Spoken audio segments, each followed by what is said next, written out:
Hello. Hello, Alan. How are you today? I'm doing all right. Every Thursday morning, I am taking out the trash to the road, and I think about this show since we do this on Thursdays. Oddly enough, for whatever reason, I do. And I think every Thursday, I think we should probably have a new intro to this show that's branded with the show stuff instead of Believe in Serverless.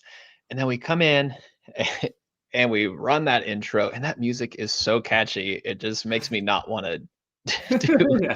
do I'm something always custom. dancing. Always Yeah, me dancing. too. Yeah, nobody that's watching can see Andres and I when that video is up when it's doing that countdown, but we're both just like boxing our faces and moving around. It is good music. It is. It is. All What, right. I It's think we're gonna trash heckle. already. Already, we haven't even been live for a minute, and we got a heckle in. I used to take heckling really personally when I was new into talking, and somebody told me at one point in time that it's really the exact opposite. It's like, oh, well, you're getting heckled. That means you're doing a good job. That Yeah. somebody needs to start messing with you. And from then on, I was like, yeah, okay, bring it on. And not that this heckle is even bad. Yeah. Trash with Alan and Andres show. Yep. Anyway, anyway, welcome everybody. Very happy that y'all are here. This is going to be the first episode of a six-part series on Yes. building enterprise AI agents. Now, we're not going to go through a bunch of code. That's very subjective, right? When we talk about development, the answer is always it depends, because it depends on context. It depends on, uh, the regulations that you're under. It depends on what programming language that you prefer. So what we're going to talk about over the next 12 weeks, really, this is like the road to reInvent. We're going to Yeah. finish this up right before reInvent. Um, is design principles. So we're going to be talking kind of theory, but the actual components that go into proper autonomous AI agent design, Yep. And which is cool. what's cool Yeah, about what I'm excited for, right? Obviously, the 6-part series, and it's not just talking about the theory, but actually showing off how it differentiates based on what we're theory based on the theory, but actually showing you how it behaves, right? that's right. Because we are tellers, but we also are showers as well. So we are show and tellers. And today, to abstract out the code piece of it, Andres and I have built a test harness that really is a full-blown app at this point, Yeah. to to show how system prompts affect the output of AI agents. And before we get into it, let me actually bring it up. I don't want to use it yet, but I want to bring it up because I'm pretty proud and impressed of us that we Yeah. made this. And Pat on the back. for anyone for anyone that doesn't know, Andres and I worked together for a long time. We were on the same team, same engineering team. And fun fact, I was Andres's boss for a long time, and he never listened. Um, but one of the things that we didn't like doing was building the UI. That we're backend engineers, and we had to build the UI because we were building uh, apps for use for government agents. Um, so we had to do it, but we never liked doing it. And this UI looks pretty good. Oh no, where'd it go? There we go. This UI looks pretty good, but we didn't really write it, did we, Andres? Yeah, I mean, we have a whole army behind us building all this stuff, and they're all named the same, and they're little ghosts. It's so I, cryptic. I don't have my sticker anymore. I would show it, but yeah, we built this using Kiro, right? And yeah, actually pretty impressed, right? It's, if you remember, Alan, our good old friend Mark O'Neill would always say, yeah, he's a pretty good developer, but he sucks at the UI. Uh, Yeah, and this is all UI, right? So I think we did pretty well. I think we did we pretty did. well. We did. And I wanted to talk a little bit about Kiro before we get into it. You and I have done a couple of streams about Kiro uh, recently, relatively recently. And this was the first time that you and I used it collaboratively. It was Yep. a pretty different experience using it not as a solo dev. Andres made the initial scaffolding, and then I added a pretty involved feature that we'll talk about when we actually get into what we're going to be doing today. And I got the privilege of merging a branch into mainline that had Kiro goodness in it. And it was not the prettiest merge that I've ever had in my life. Now, granted, we didn't have steering ducks set up at the time. We were just so eager to get this in before this stream today. Um, Ultimately, what I asked Kiro to resolve all of the merge and then I spot checked it. And then Andres, you and I kind of had a sprint review amongst ourselves. And then you told me all the things that I broke as a result. And to be fair, it wasn't broken. You just removed some features I had added, but it was simple to re-add, right? It It's was. just credit. Yes. It's just more credits, right? And to Daryl's points, yeah, we were able to build the whole thing without running out of credits because, well, we're not really in credit mode yet. Yeah, it's free right now. Next month we'll see. Next month we'll see. Yeah. But okay, let's actually talk about system prompting. Now, Andres, you know how I love putting you on the spot. Do you feel comfortable if I put you on the spot and ask, what is a system prompt? What is that? I always love to be on the spot and maybe Okay, get it great. wrong so you can correct me, right? That's how we all learn. So That's why I like putting you on the spot. a system prompt to me is where you provide mostly the context and exactly what kind of give the agent the personality of what it is, right? So it's where you tell it you're a senior software engineer reviewing code from junior engineers, and you have access to this, and you should do this.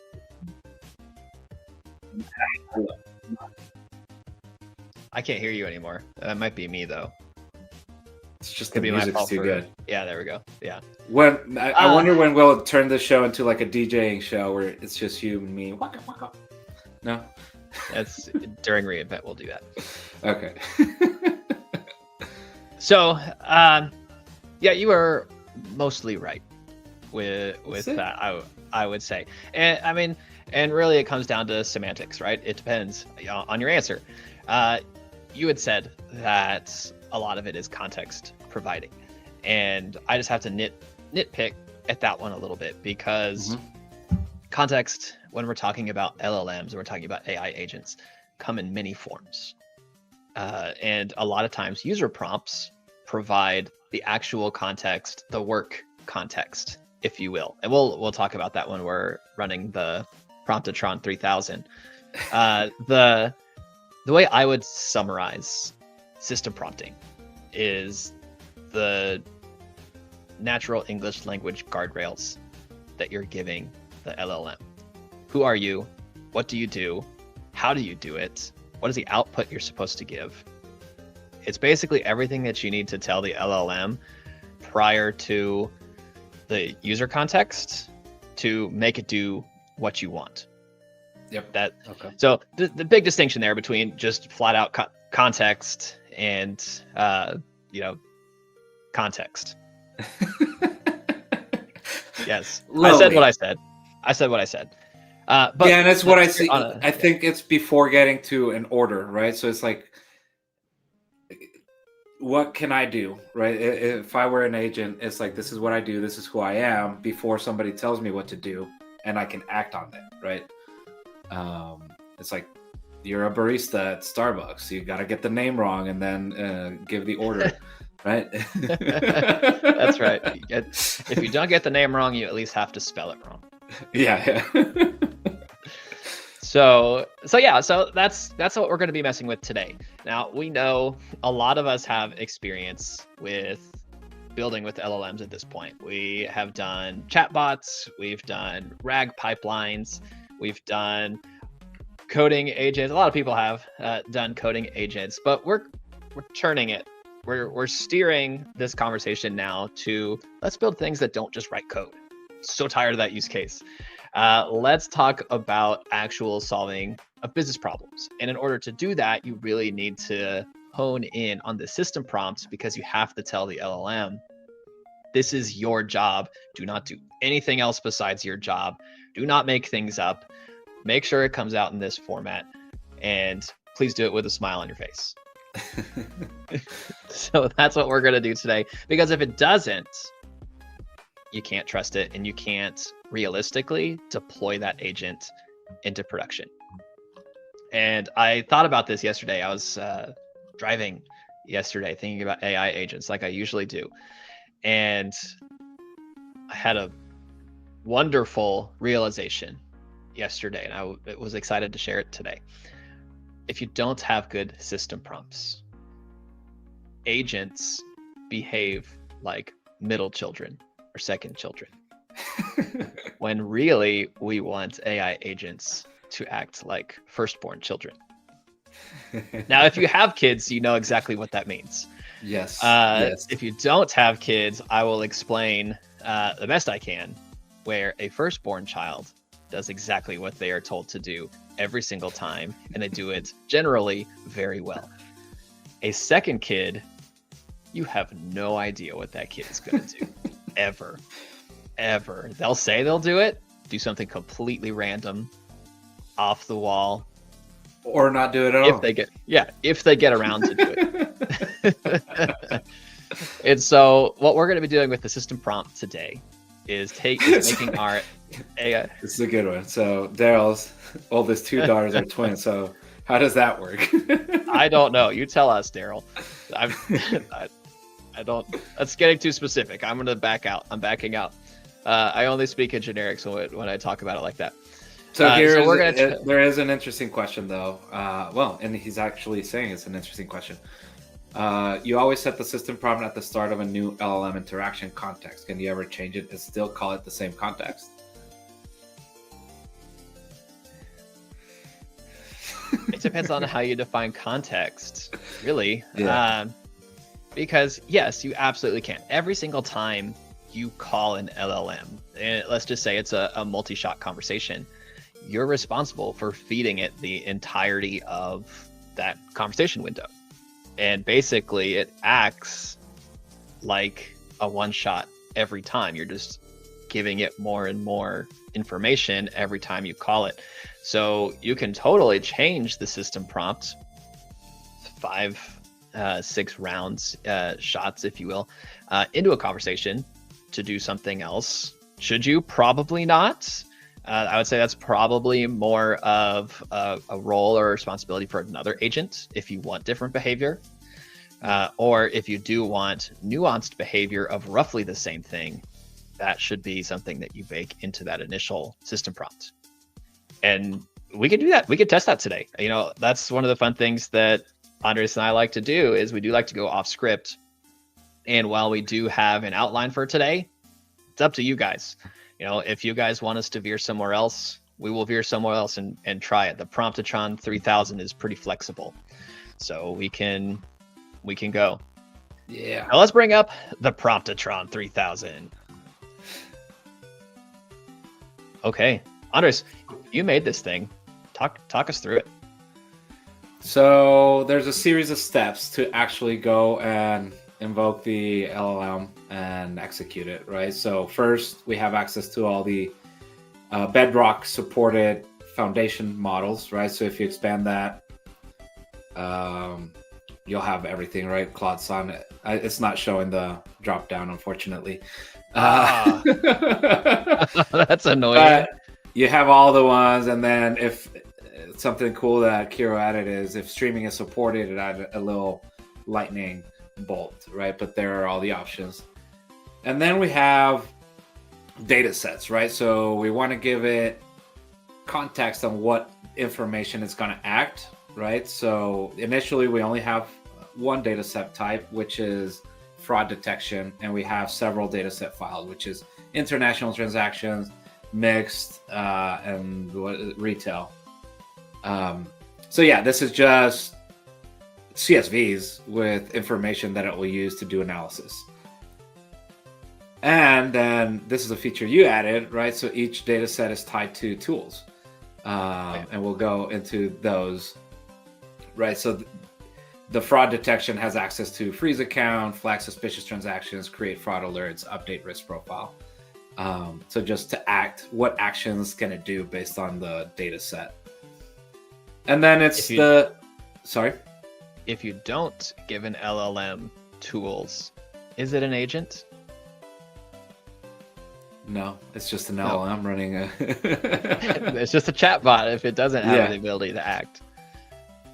Anyway, sorry, keep going. Yeah, so then now it's the prompt, right? So this is where we configure our system prompt. Then we have the user prompt. And then, again, Kira was nice enough to create a combined view, right? To see them both. So this is where we will be mostly playing with the system prompt. And we'll have a static user prompt, right? So just to see how the system prompt affects. And then a few configurations at the bottom. So we have this is the pretty involved feature that Alan mentioned, determinism. So it's kind of getting your prompt into a deterministic state, right? So we're talking about enterprise grade AI agents. So you don't want it to get it right 7% or 70% of the time, right? You want to be able to say it works 60% of the time, all the time. Like I'm just kidding. Yeah, Anchorman reference. Like but you want it to work. You want it to work all the time, right? So this tool will run the prompt several times and compare the responses to see if they're the same or how the same they are. I can't figure out the real English words to say, Alan, but how deterministic it is. Yeah. Yeah. And so I'm going to take the promptatron away for a second because I had an epiphany when we were building this over the past 2 weeks, and I dug hard into determinism. And when I typically think about determinism in traditional programming, what is this function going to output? I think it literally has to be the same number, or same string, character string, or same, Boolean flag. If I call this function 100 times, 1,000,000 times, it will give me the same answer 1,000,000 times. And, with generative AI, it's not going to do that. And thinking about that in the context of an AI agent, I don't actually care if the literal response is the same across my 1,000,000 invocations. But what I do care about, if the outcome is the same. Is the agent going to be performing the same action on the same entity with the same entity variables and identifiers every single time? That's the part that I really care about. And once I kind of had that in my head, it was a lot smoother for me to kind of land on determinism with AI agents. Yeah, because we know it responds with very different text, but it could be the same, right? It's just the same intent, you can call it. But yeah, you want it, like in this case for fraud detection, you want it to flag the fraud detection. You don't care what happened in the middle, right? As long as it came to the same conclusion. Yeah, which is what programming is, right? I write this program to do this thing, and I expect it to do that thing every time it's called.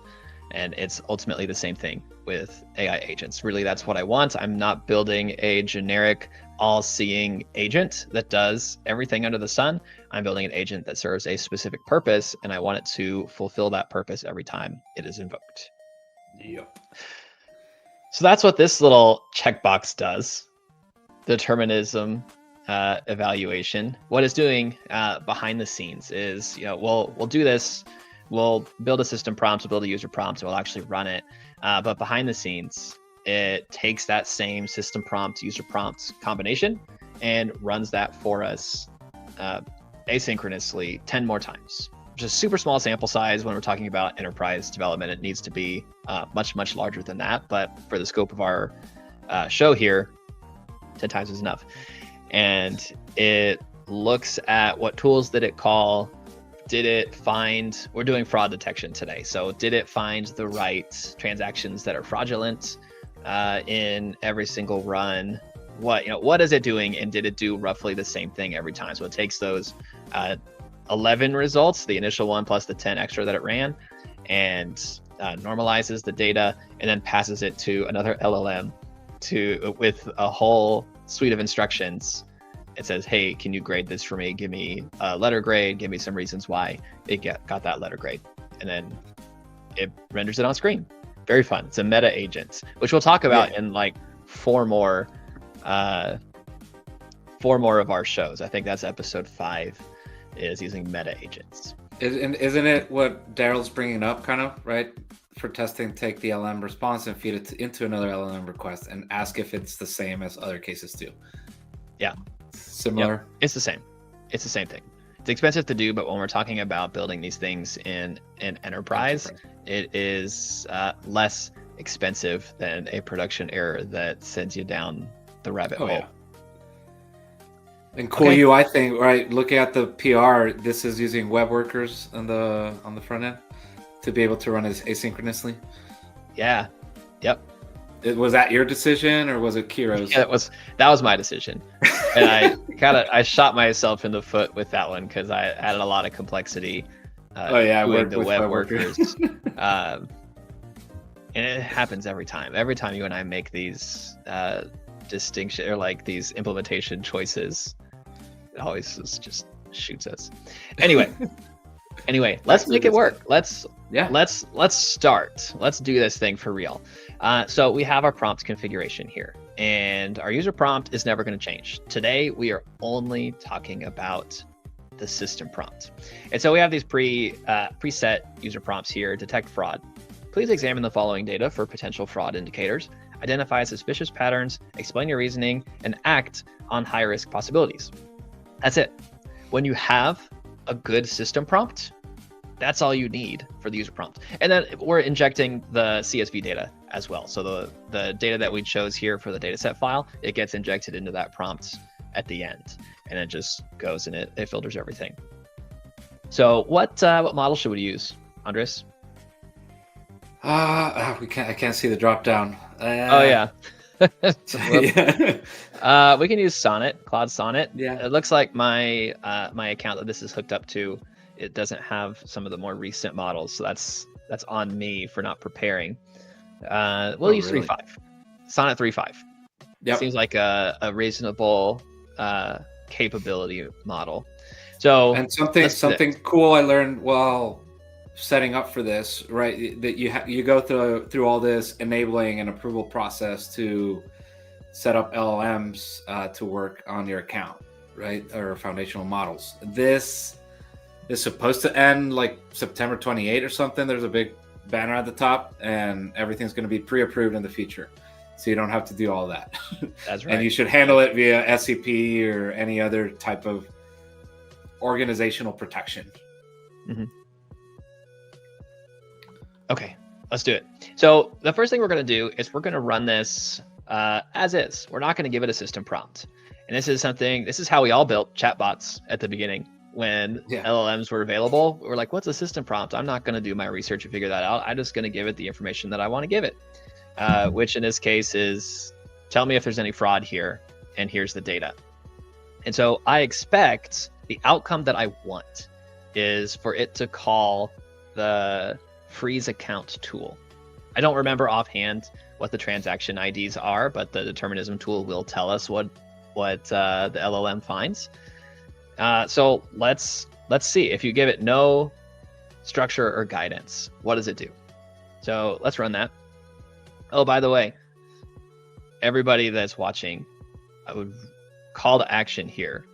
We have this robot up here at the top. I don't know if you've been seeing him blink, but he is lucid. This is the model that we are talking to specifically. It's our AI agent. And when I hit run test, he's going to be thinking, and we're going to see his little face change when he's thinking and see him talk when he's streaming the response. We don't have a name for him yet. So please come up with appropriate names and put those in the chat, and we'll come up with a name for him. And the next time we do this, we'll have his name on the screen. Okay. I like that last comment. Yeah, I saw it too. I was trying to ignore it. Oh, look, he's talking. Okay, yes. Here we go. Okay. Yeah, there's. Look at that. Okay, so it did call the flag, or it tried to call flag suspicious transaction. Now, behind the scenes, we are using the Converse API. It might be called something else, but I think it's the Converse API from Bedrock. And the way that tool usage works with that one inside of Amazon Bedrock and the Converse API is you provide it with a JSON object that has the tool definitions, the tool specs. So what's the input schema, what's the name, what's the summary for it? And the response tells you what tool it wants to use. It doesn't actually go and try to invoke that code on its own, which is a big difference from using Bedrock agents, because those will go in and invoke everything automatically. This tells you, hey, I want to use this. These are the parameters that I want, and you do it. You write code to do that. It's actually, I do recommend probably managing it that way. You can add another layer of security for tool usage in your code there when we're strictly talking about enterprise agent development. It's useful to go through that check. Cool. Okay, so what did it find? I'll examine the data for potential fraud indicators, identify suspicious. Okay, so it's restating what we asked. And then it said, after analyzing the data, I found several. Transaction T10 for this account has a very high amount, $5,500, compared to its historical mean of $71. That's probably a good one. Yeah. Seems real. And then it has multiple accounts show signs of potential card testing, characterized by small transactions followed by larger ones. $4, 176 followed by a 368. Man. I'm learning. I didn't know this was a thing. That's pretty okay. Good to know. Unusual betting activity. Oh, it's reinvent season. Okay. Rapid location changes. That's obviously a big one, right? You're not going to have a transaction in California and then an hour later have one in New York. So in this one, it looks like it was in India, the US, and is it still called? I don't know. Oh my gosh, I'm so American. Brazil? Brazil? Yeah. BR. It was in BR. It's GB if it's Great Britain. Yeah, okay. So, I'm not gonna. We're not doing geography right now. That doesn't matter here. No. Okay. And so, so based on that, it said it's going to flag the high value anomalous transaction. So, let's see what it did. Let me scroll. These are the parameters that it wanted to use on that tool that it called. So it said this account. Does that match what it wanted to do?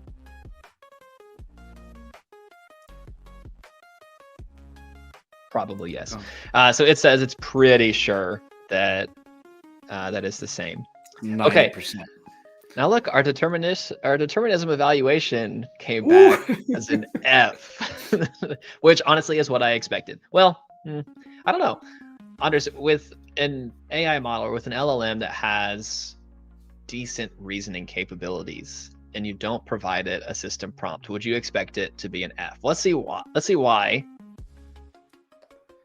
The responses are fundamentally different in content and action, indicating a lack of determinism. So apparently they were all different. Oh, you know what? We probably got throttled on this since this is one of those models that you're not allowed to hit very often. Tool consistency. Response 1 identifies suspicious pattern, suggests action with 2 request additional data. Yeah. My guess, in actuality, that got throttled, and it kind of went past my cooldown window of throttling, and it didn't have a lot to evaluate against. It said it only did 2. It's supposed to grade 10. I need a cheaper model, a higher throughput model. We'll do that. We can do that in a minute. So there's a question, Alan, from AJ. How is determinism evaluation calculated? This is purely another agent, right, that is getting the responses from all the 10 calls and just comparing the results and the responses to determine the determinism. Yeah. I gave it a giant system prompt. Spoiler alert. And told it, these are the evaluation criteria for determinism. And I said, this is how you determine it. This is how I would grade it. Gave it some math formulas to run to evaluate specifically how, or to calculate these percentages. And I gave it thresholds for the percentages that map to letter grades. And then once it does that math, it maps the values over to the letter grades and spits it back out. So it is, like Andres said, it's just another LLM that is fed all the responses.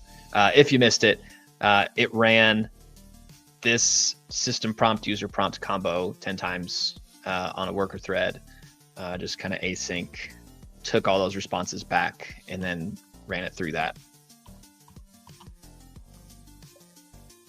Why not provide tools for the calculations? Why put them in a system prompt? Well, that's a great question. Andres, bring that one up for me. When we're talking about the determination or determinism of this, I did not do that because I'm not evaluating deterministic JSON. I'm evaluating text and results that I don't have any idea what they're going to look like. So passing it to code that I've written inside of a tool, it doesn't work. It's too freeform. If there's a way to do that I'm just not aware of, I would love to talk to you about that after this stream. But this was the best way that I was able to think about approaching that problem. It makes sense. You're good, Alan. Okay. Okay. I'm gonna switch over to a model that I know has higher throughput, or throughput limits, so we can get a little bit better of an example on the determinism, because I think I got throttled too hard on that. Yep. So let's do a system prompt. Let's start actually building this up. Now, when I first started writing system prompts, this is how I did it. You are a fraud detection bot. Find the fraud. That was it. That was all that I did, because I didn't know, right? First of all, I didn't know what a system prompt was, and I didn't know the rules behind system prompting. So this is what I gave it. I tried to define a role for it and went from there. So let's see what happens when we do that. Do you think it's going to be significantly better, Andres? Did you change the model or still? I did. I changed it over to Haiku. Okay. I think it's going to be better. Okay. Well, let's look. Now, I could give you an auto formatted as SQL.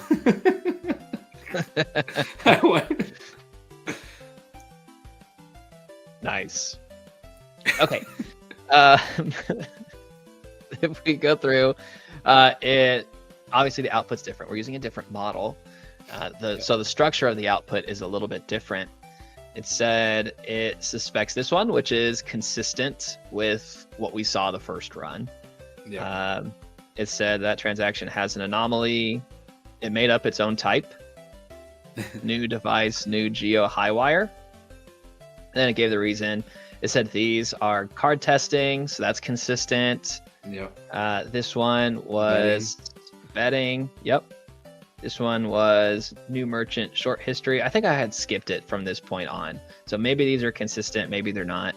If we look at the freeze account tool, we have the same. It wants to do a temporary suspend, and said it was for a suspicious high value transaction with that type.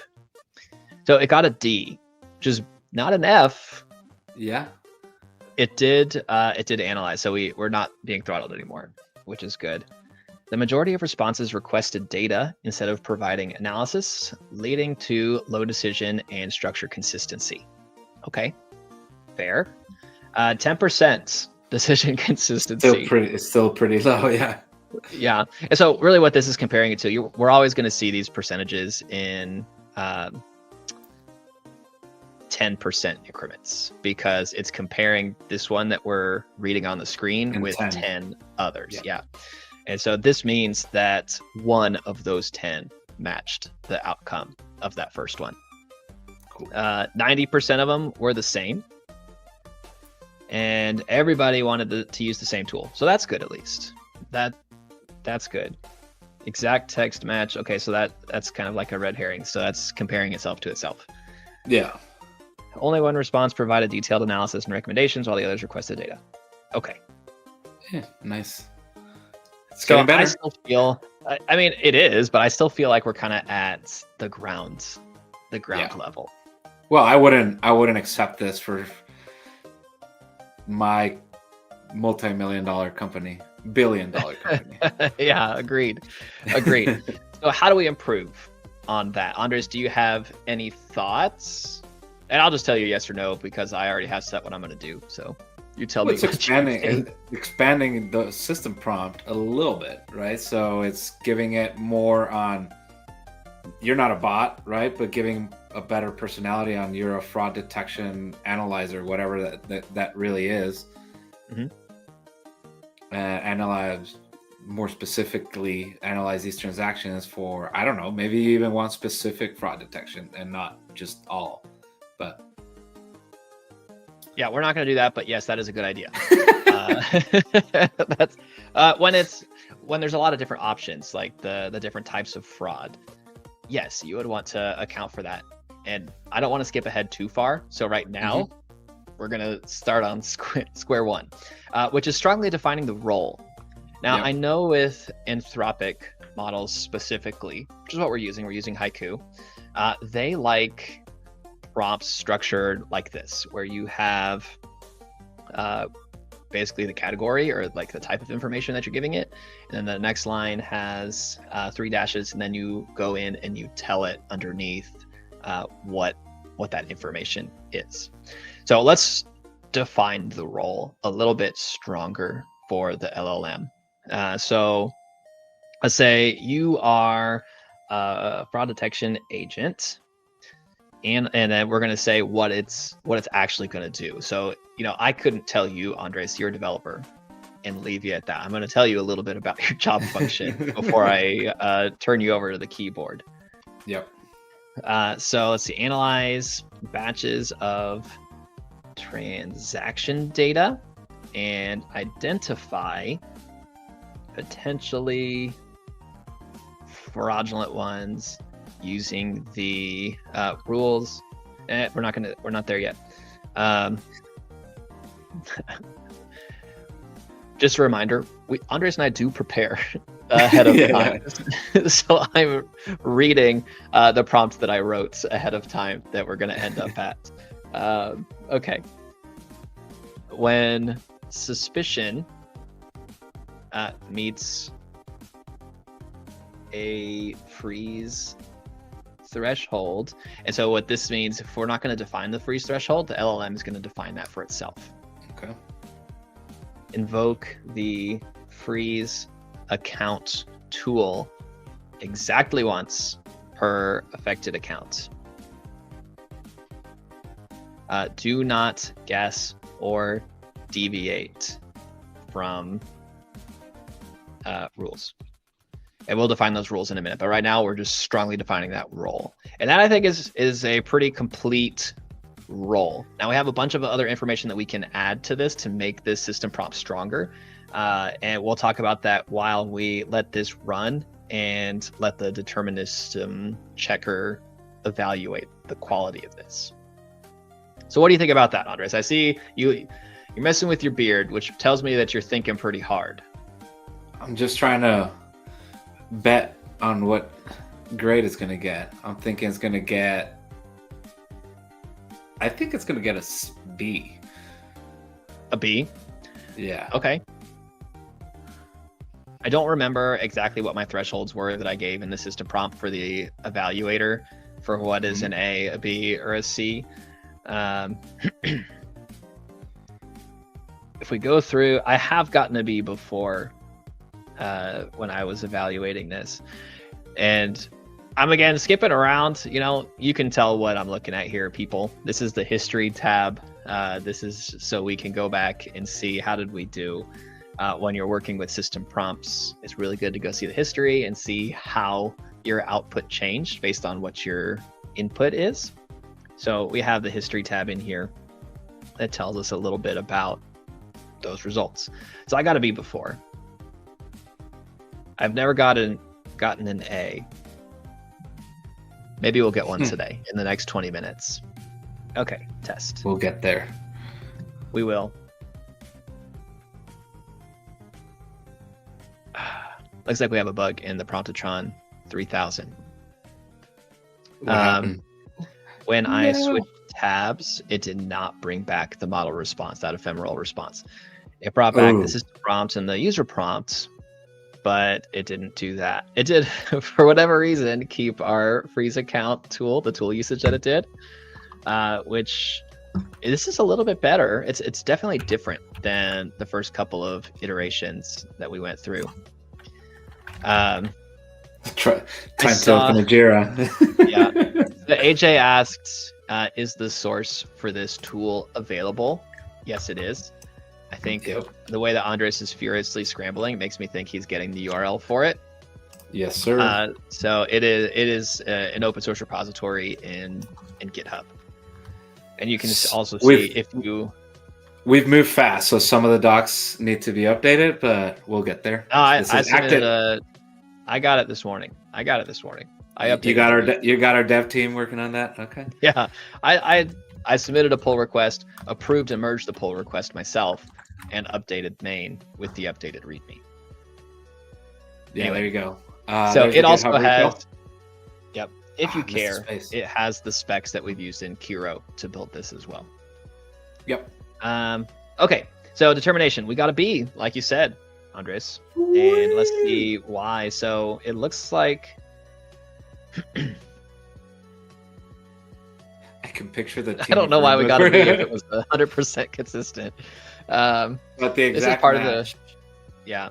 I think this is part of the reason or this is partly due to our sample size being so small.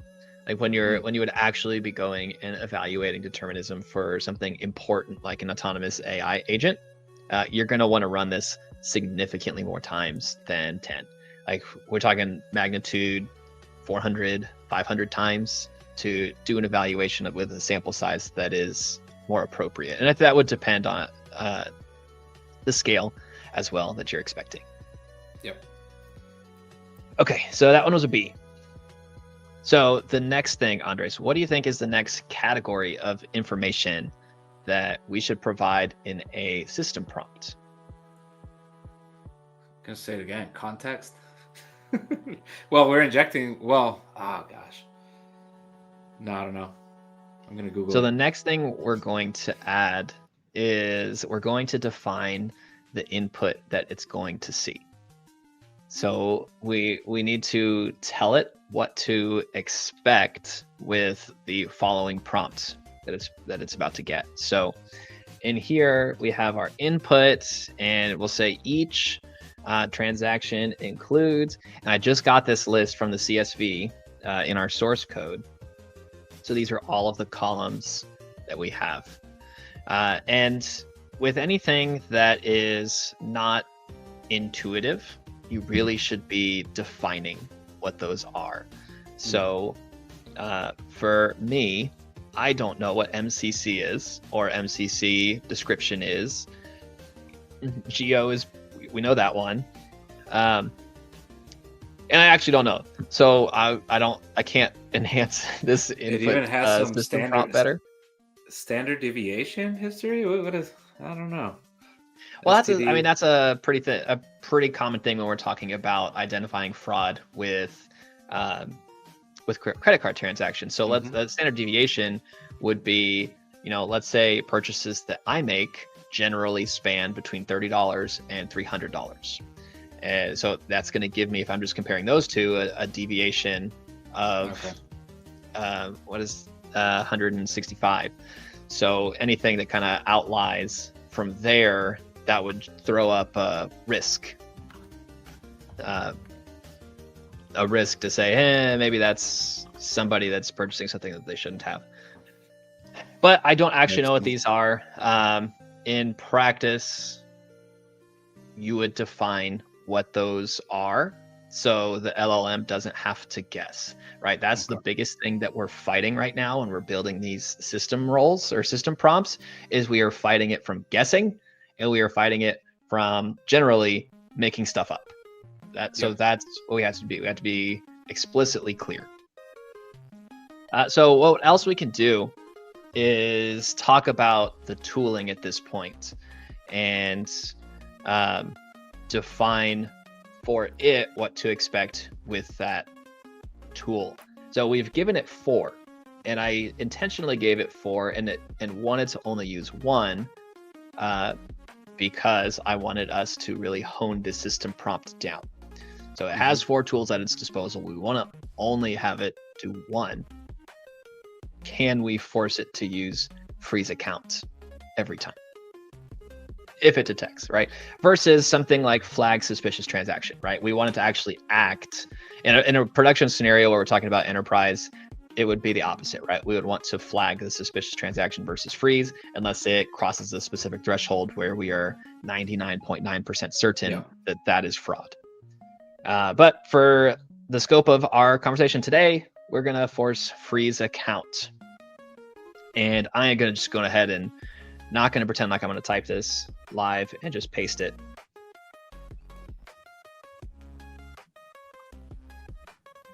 Tools. And all of these are standard for the one we're using right now for the LLM? Explain. The structure that you mentioned, right? The role input, it just works better if you do it this way. Oh, yeah. Yeah. For Anthropic, this is how they recommend on their website building out these types of prompts, is the category or like the section, and then a new line with 3 dashes across, and then input the context data in there. You have multiple tools available to use, but if you detect a fraudulent charge, you must use the freeze account tool. And so we have down in here, we will define what that freeze account tool looks like. Where we have, it has the account ID, transaction IDs, reason, severity, freeze duration, and notify customer. So from here, we're going to run this again. There's still more context to add to make this better. But what we've done here is we have defined, this is what you're going to receive, and this is what I want you to do. So that should be giving us more of a deterministic response as a result. Feel good about that, Andres? Yes. Okay. So let's see what it says. Maybe we have another bug or another feature request here to wrap the text. Yeah, makes sense. And then look at this weird gradient that's going across. Yeah, I've seen that. That's my UI skills at its best. I wasn't able to get rid of it. And it looks like this didn't come back. I'm going to refresh the page after we look at the determination results. Yeah. But let's look at the thing that it has. So it used the freeze account tool, which is what we wanted. You can see the name of the tool that it tried up here. And what I would like to do as well, Andres, is just as a sidebar to prove that this is working, because it's used freeze account every time. To prove that this system prompt is actually doing what we said it was going to do, I want to change the tool. I want to tell it to, instead of freeze account, flag it, and we'll see if that changes the tool usage on it. So we gave it more and it did worse. And this is why you go and you test at different availabilities. So it looks like that can't be right. We got a bug in here somewhere. There's no way. Response 8 is the only one that provides specific transaction details and invokes the freeze account tool, while others describe the process in general terms. Okay, well, I mean, that could actually be correct. Yeah. And if what that says is correct, I would expect a 0% tool usage consistency. That means it wasn't. The responses show moderate consistency in describing the fraud transaction detection process, but vary in specific details and actions taken. Okay. I'm going to refresh this page. Maybe we'll get out of that weird state where the output's not displaying. And now, just as a fun aside for us, we're going to see if we can make it stop using the freeze account tool and instead make it use the flag suspicious transaction tool, which is also a totally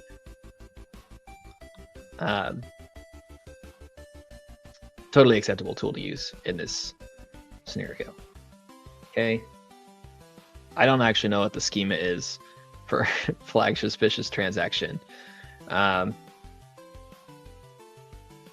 you require that? Yeah, I mean, it could. No, it's not required. It's definitely not required. We're doing freeform stuff the whole way. So let's see what it does. Let's see if we can get it to use that tool instead. He's thinking. He's angry. That it got an error. Yeah. You've run out of credits. It says I'm getting a 403. Oh, yeah, okay. You got signed out? My temporary credentials. So while you log in, just a little out. bit on the tool, this is meant right now just purely to run locally, and it pulls your credentials from the profile you're signed in into the terminal you're running. So it pulls, well, there's a script you can run that it will set the environment variables for access key and secret key. It will pull them correctly if you're using SSO as well. So that's what it's using. So Alan probably got signed out, and tokens are invalid now. So not actually a bug. That is, yeah. We could raise that up in a better way.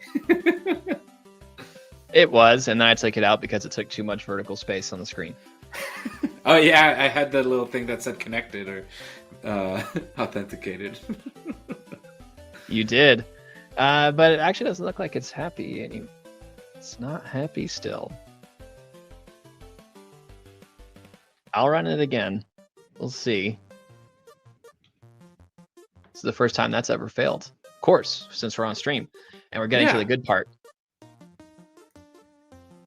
Did you run it, or what? Oh, what are you doing? Yeah, it's running on Windows. It just takes a long time. I see. You're one of those guys. Okay.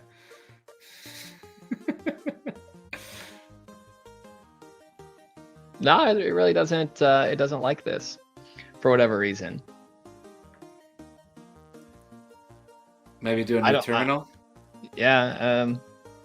Yeah. I'm gonna. We'll see. Who doesn't like it when things go wrong on stream? It wouldn't be fun. Right. It's just fun looking at your stressed eyes, deceit. Yeah. Yep.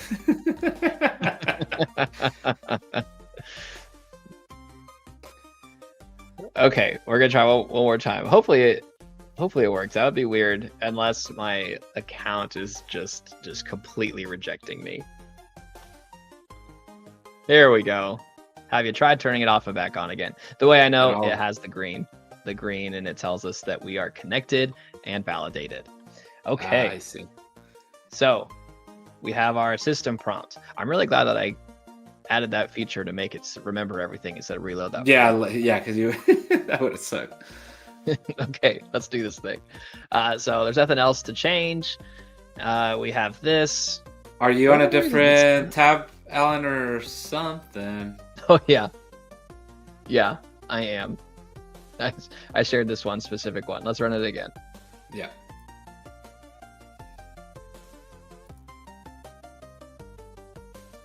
And I don't know what we did or what I did to make it stop showing the response, but ultimately I think it's fine because we're looking at the outcome that we want here, which is the tool usage. So it did do that. It used flag suspicious transaction. The determinism evaluation, I probably didn't need to run that this time.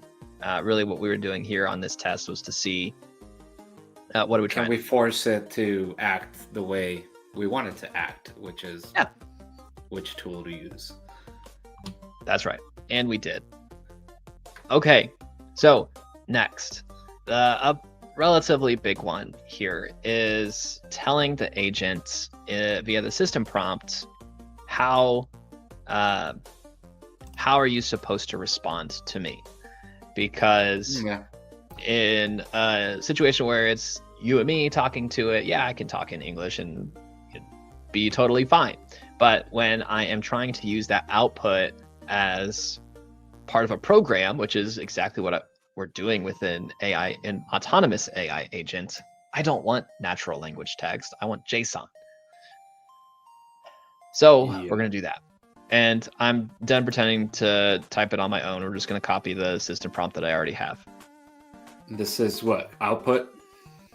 Yes.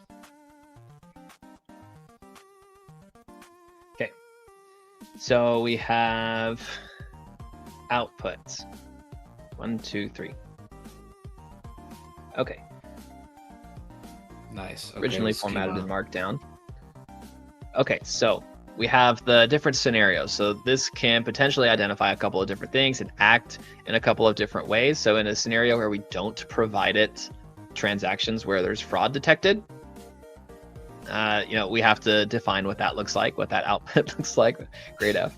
I think that's because I'm getting throttled. No, it just did a bad job. Okay. So for suspicious transactions here, we're defining what output we want. Only return these. So if it detects a low possibility of fraud, don't respond. Okay. Look, now it's C. I guess it was done. I'll get out. I need to file a bunch of cheers. I started it in a different tab, and I think it's using the same worker pool. Yeah. Yep. So we have this. So this is how we define the output for medium and high transactions. This is how we define what we would want for a tool call. Now, this isn't actually necessary if you're using the Converse API from Bedrock, because it will automatically do this. And this is actually the format. It's close to the format that it outputs by itself when the LLM determines that it wants to run something. And so we don't need to. We're not defining anything else, but I'm going to leave this in here. That is what we would expect. And I really wish this would come back now, because now at this point where we're trying to mutate the output, we want to see what that output looks like. Yeah. I guess I'll refresh and see if it comes back on refresh.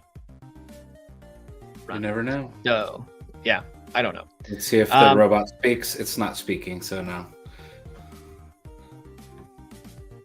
No, he's not. Does this have streaming capabilities? It does. Yeah, this one definitely does. Yeah. I could try, like, it could be refreshing on the wrong thing, and I don't know. We'll look into it and make it better for next time. Oh yeah. I think it has it in the history, what the output was. So we'll see if that comes up. I didn't change it. No, I want freeze account. It doesn't matter. It doesn't matter at this point since we're close to the end. There's one new thing that I want to talk about. I guess we'll just keep running determinism. Grade D. Most responses were consistent in their lack of tool usage. Similar phrasing.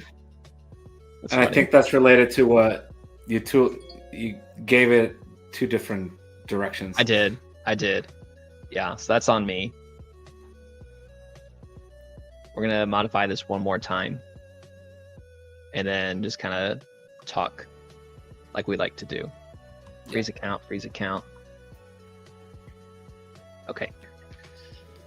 The last thing I want to talk about with the system prompt is the processing rules. Now, this is actually very important when we're trying to do what we were talking about earlier, where we want it to be deterministic, but we are trying to tell it, this is how you behave.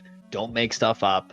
Don't assume anything. That's actually what we're going to do here for this last section. So we're just going to say rules. Okay. That doesn't look good. Okay. So only use the rules above. So everything that we said is what it needs to do. Don't use your LLM judgment. So that means don't make things up. This was given to me by ChatGPT because I don't know a lot about detecting fraud, but LLMs know what the Haversine distance is for this kind of thing. Defining what the format is, item potency, redact PII. So really we're telling it how to behave here. So before we've given it other rules, what to expect, what your role is, all those good things. Now we're saying behave specifically like this. The other thing that you'd add, if we had more time, but we don't have more time, is examples. So you would give it a complete example to say, I want you to behave like this. If you do things right, here is a scenario that you would output where there's no fraud detected, where there's multiple, and where there's maybe a low-level fraud threat, but we said don't act on that. So you would give it realistic examples to kind of tailor its behavior that way. Now keep in mind, it's super annoying that it's not showing the response. All we're doing here with these different responses and the different behaviors we're getting, we're only changing the system prompt. The entire time, the user prompt has been this. So the system prompt is very strictly guiding the behavior of the LLM. And we didn't really get a good A on determinism evaluation. We might on this one, we might not. Our sample sizes are too small. But this is the type of thing that you're going to want to do when you're building these enterprise agents, is iterate, continue to add more. There is the concept, in our next episode on agent design is about this. There is the concept of too much. It can get context fatigue. We'll talk about that next time. So you have to balance it. You have to use, it's terrible to end on an F, but I'm pretty sure I'm getting throttled at this point because this is a lot more than, nope, it's just bad. All runs failed to consistently use tools. Well, that is unfortunate. Anyway. It's changing the grade. I don't know if, This was my big feature, and I'm so happy it's so inconsistent.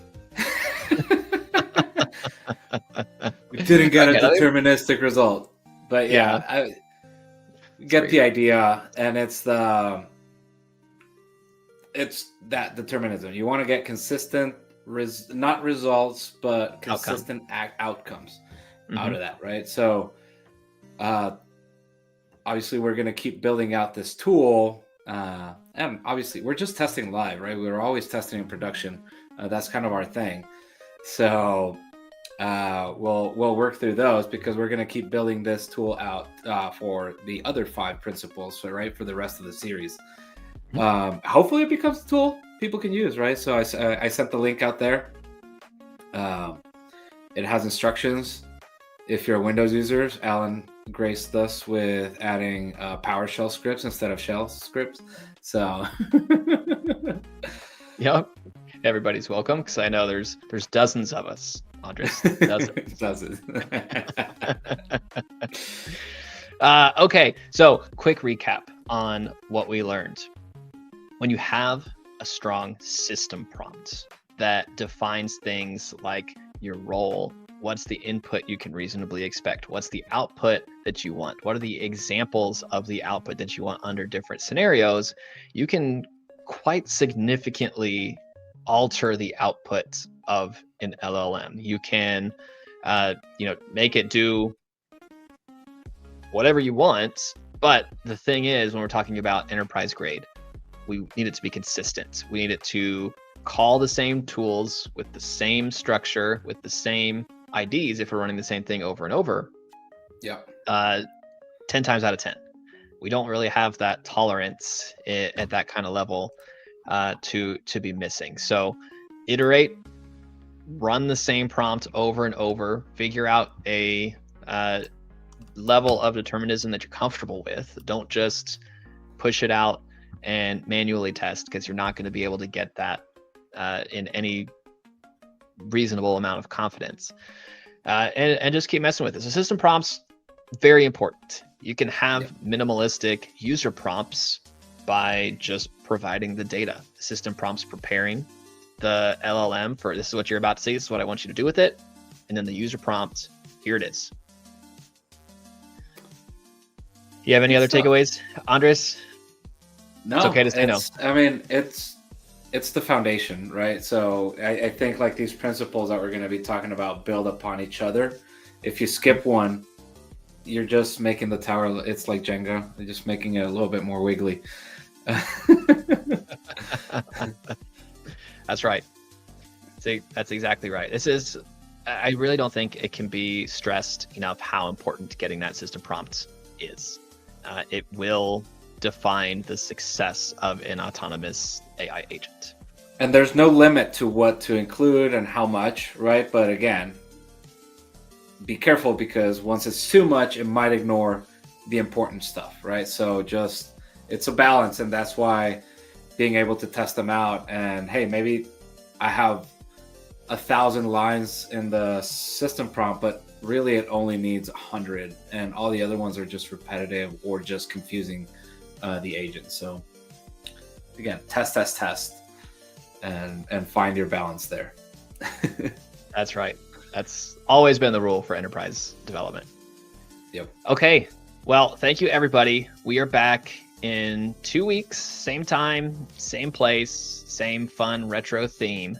We're going to be enhancing the Promptotron 3000 to let us test context. That loaded word that we talked about at length at the beginning. So what's the acceptable amount? What are the strategies that you can use to fetch it on demand? Should you? And everything in between. So we'll be back with that in 2 weeks. And let us know what to call our little robot. Yes, please. We'll have a whole discussion on it in the Believe in Serverless Discord, what we need to name the Promptotron robot. All right. Well, thank you again, everybody, and we will see you next.